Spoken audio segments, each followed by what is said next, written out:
Hi, I'm Dr. Chris Prompat, CEO and co-founder of Inspection Technology. We build AI that can look at buildings, bridges, and infrastructure, and we tell you what's wrong, what's changing, and give you prediction.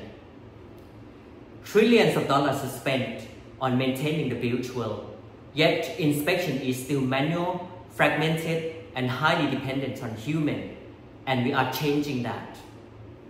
At Inspection Technology, we turn images into intelligence.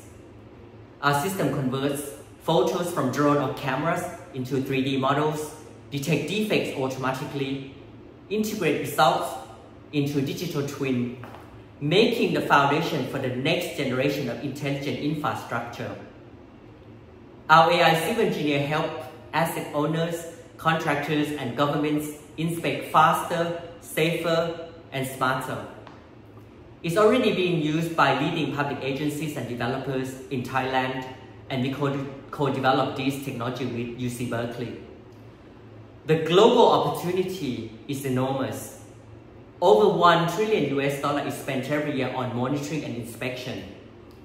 Even capturing 1% of that translates into billions in recurring revenue for AI services for infrastructure intelligence. My background is in computer vision and civil engineering from Cambridge. I spent over a decade teaching and researching how machines can understand structures, and now I'm building the company to turn that vision real. My team combines PhD and engineers who understand both worlds, AI and construction. And we believe that the built environment should be intelligent, safe, and sustainable.